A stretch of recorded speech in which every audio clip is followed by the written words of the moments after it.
आप सब जानते हैं कि मुझे एक झूठे केस में फंसाया गया, मुझे जेल भेज दिया गया, एक चुनी हुई सरकार को गलत तरीके से गिरा दिया गया, हमें कई महीने जेल में रखा, पर आखिरकार सच की जीत हुई।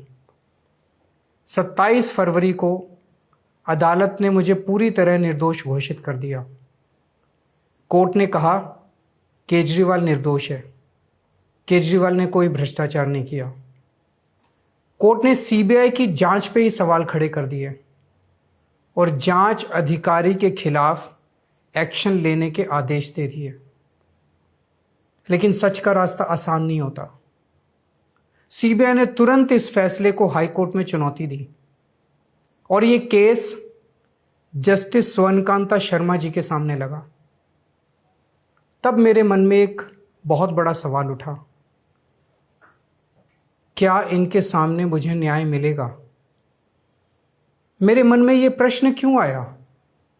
इसके कई कारण हैं, पर 2 कारण मुख्य हैं। पहला कारण ये कि आरएसएस की जिस विचारधारा वाली सरकार ने झूठे आरोप लगा के मुझे जेल डाला, जज साहिबा ने स्वयं माना है कि उस विचारधारा से जुड़े संगठन अखिल भारतीय अधिवक्ता परिषद के मंचों पे वे कई बार जाती रही हैं।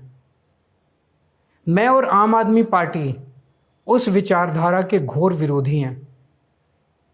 ऐसे में क्या उनके सामने मुझे न्याय मिल सकता है? दूसरा कारण conflict of interest.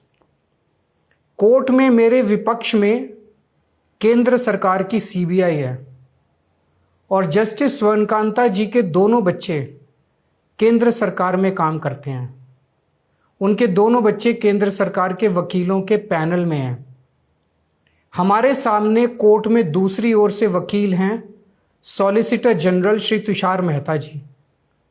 Tushar Mehta जी दोनों बच्चों को केस देते हैं। उन्हें कितने केस मिलेंगे, कौन से केस मिलेंगे, ये तुषार मेहता जी तय करते हैं। भारत सरकार के पैनल में लगभग 700 के करीब वकील हैं, लेकिन जस्टिस स्वर्णकांता जी के बेटे सबसे ज़्यादा केस पाने वाले वकीलों में से एक हैं। उनके बेटे को 2023 से 2025 के बीच लगभग 5,904 केस डॉकेट मिले। इससे उनके बेटे को करोड़ों रुपए की फीस मिली। आज की तारीख में उन बच्चों का भविष्य और कमाई दोनों काफ़ी हद तक तुषार मेहता जी पर निर्भर है। तो किसी के भी मन में ये चिंता स्वाभाविक है कि अगर जज साहिबा के बच्चों की कमाई और उनका भविष्य सामने खड़ा वकील तय कर रहा है, तो क्या जज साहिबा उस वकील के खिलाफ फैसला कर पाएंगी?